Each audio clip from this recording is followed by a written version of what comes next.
Death is coming. Death is coming. Hello, huge movie fanatic Nate, coming at you in September 2016. Another horrible school year has started. I mean, it doesn't affect me, luckily, anymore, but unfortunately it affects a lot of poor kids returning back to school and starting school, and I just feel so bad whenever a new school year starts. So anyway, but that's a whole nother topic and review. Not that I'm going to review the school year, but anyway. Huge movie fanatic Nate reporting in September, completing my, Trancers Tim Thomerson series. I started off reviewing these movies with the Blu-rays 1, 2, 3 that are now on Blu-ray, and that was kind of fun. Those are, in my opinion, the best Trancers movies. They could have just stopped at 3, and then I'm like, well, I've got the tapes for 4 and 5, so just just watch the tapes for 4 and 5 and review all. Since I started the Trancers series, you might as well do all the Tim Thomerson Trancers movies, and holy cow, like, after 4 it took me days to even want to, tackle 5. So having recently rewatched my VHS of Trancers 5, Sudden Death, we can now review it. This is my previously viewed VHS tape that I got at a video update back in the day. First couple years, I imagine, of the 21st century, something like that, 2002, 3, 4, something like that, I got Trancers 5, Sudden Death. So, as I mentioned, let's start the review. As I mentioned in the Trancers 4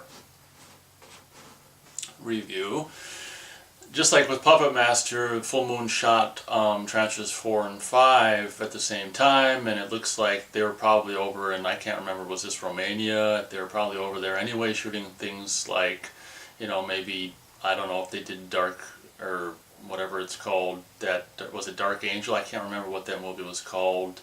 I think they probably did, Mandroid over there, Shirley Subspecies 2 and 3 when they shot those at the same time. They were probably over there anyway, so Charlie Band's like, well, let's, just do Trancers 4 and 5, kind of like an Army of Darkness thing, where Deth goes back, we've got these castles we can shoot in the wonderful, or whatever, presumably Romanian countryside, so let's just finish out, let's make a script that's kind of extended and just drags and drags, and we can make it into 2, very short by the way, because this one, just like 4, is, doesn't say here, give me a moment, yeah, 73 minutes, and like I say, I mean, once you cut out opening credits, closing credits, and then the catching you up on, what happened in Trancers 4, you're probably only looking at like 58 minutes of new footage, or something like that for Trancers 5. What I found kind of off the bat frustrating, which is the same thing to do with Puppet Master 5, is we just saw, Trancers 4, so, they kind of just, eat away on running time by just doing like a little catch-up on what happened. You don't really even need to watch 4 of Puppet Master or Trancers, because you get all the details you need at the beginning of 5 with the reused footage and kind of a, what's that word? I don't know, just a summary of what happened in the the last movie, being, in this case, being Trancers 4. The movie starts with a summary of what happens in 4, which means you don't even need to watch 5, and you kind of feel like a fool for even watching 4. Watch 4, and you kind of feel like a fool for even watching 4, because you could have gotten all the plot points, and like there's any plot, and all you needed to know by just watching the beginning of 5 that talks about 4. But anyway, so off the bat, that's very it's not like they do that in Trancers 2, 3, or 4. They don't have, they don't I forgot the word already, but they don't do a summary of what happened in the previous movie, but, so I found that really lame, especially since, whatever, yeah. These are straight to video, so obviously, if you're going to watch 5, you're probably going to watch 4 right before anyway. But anyway, I'm just rambling and rambling. Trancers 5, Sudden Death, in my, humble personal opinion, is the worst of the Tim Thomerson Trancers films. If you thought 4 was bad, just watch out, because 4 is, better than 5 in my opinion. basically all the cast, the majority of the cast we were introduced to as far as like the good guys in 4 have kind of just gone the way of the dodo in Trancers 5. The short, young, kind of perky breasted, whatever her name is in this movie, is barely in it. Basically, Jack Deth and the son of the bad guy, Prospero, him having kind of turned good in Trancers 4, and go on a quest for the Timond. Jack Deth is, I guess, sick of, the non-ghetto-ish slums of futuristic LA and wants to get back to just, I don't know what, just toxic waste and shit and whatever exists in his world in Los Angeles. I guess, I was unclear with Trancers 4 review whether or not this was just back in time or a different dimension. I think that this is supposed to be like a different dimension, not just merely going back in time on planet Earth, but I think it's supposed to be, I don't know, a different planet, different dimensions, something like that. Oh mama, that really stretches the imagination. But anyway, not that that matters. But basically Jack Deth's just sick of sitting around, sick of this woman who just panders to his every desire, and he's sick of the women from this dimension and stuff, and just wants to go back to, his time, basically, LA, whatever his year was from the first Trancers movie.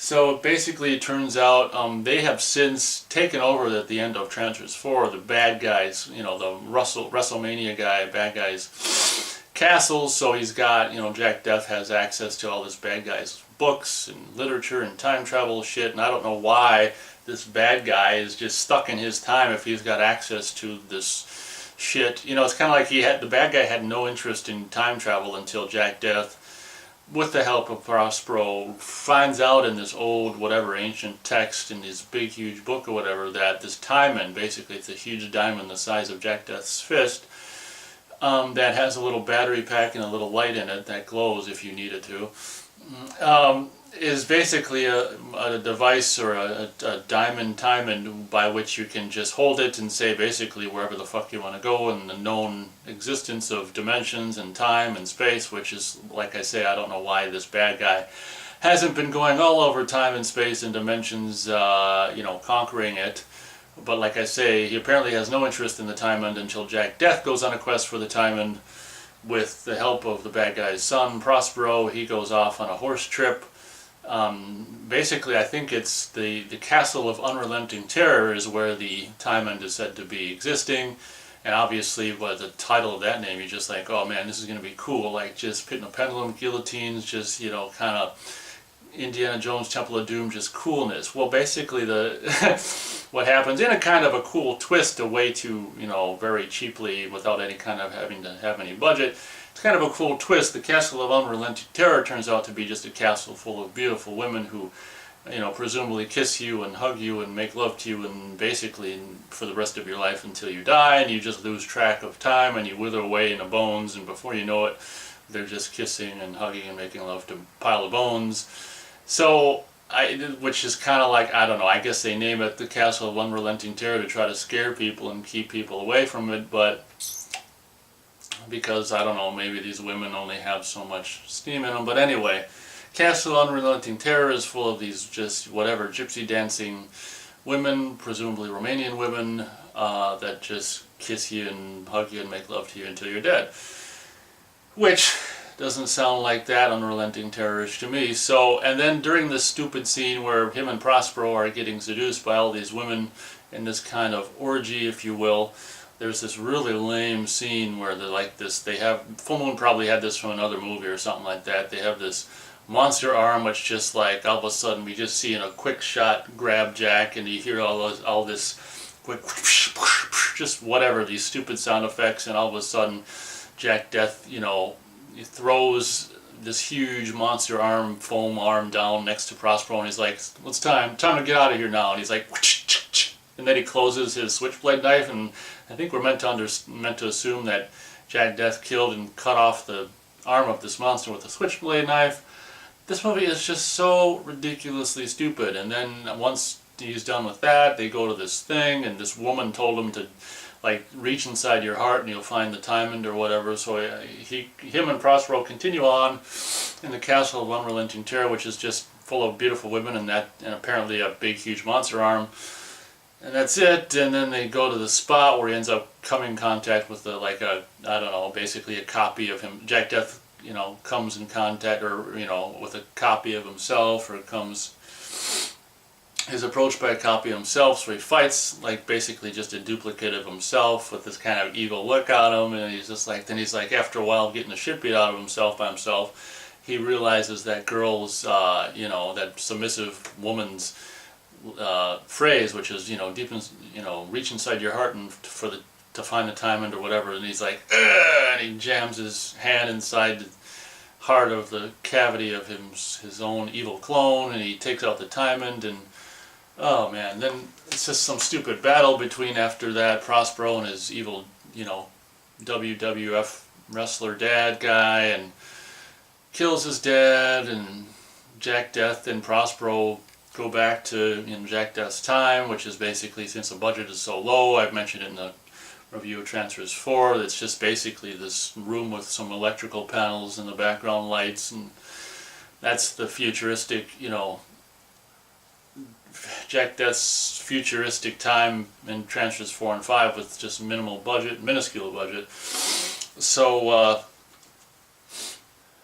we're going to go a half star out of 4 stars. That's not even 1 star, that's a half of 1 star out of 4 stars for Trancers 5, Sudden Death rather. I mean, even in its mere, whatever I said, 65 minute, what'd I say? 73 minute, like I say, which is only probably 68 minutes or less of actual footage, or new footage.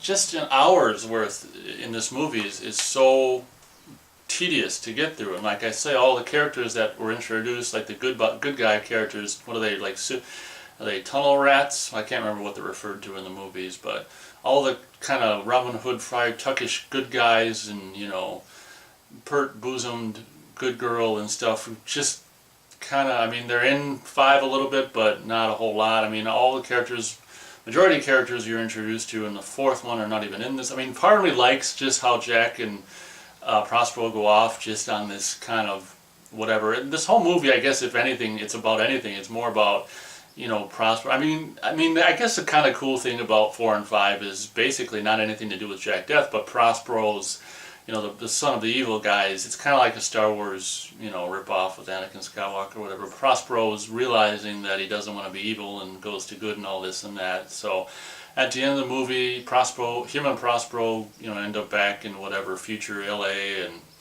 he hooks up with this woman that was a bitch in 4 and whatever, bitch of the future and stuff. So half star to 4 stars.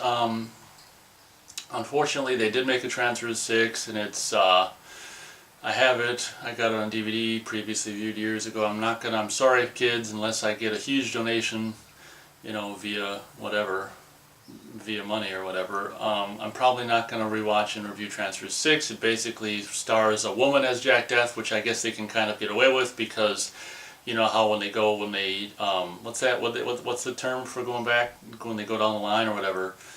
How they inhabit consciousness of a relative. Well, I guess you can do that, kind of like the way the captain or his boss in Trancers inhabited the body of a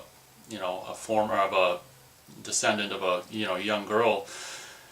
Basically, Jack Deth in Trancers 6 inhabits the consciousness of a woman, young girl, young woman.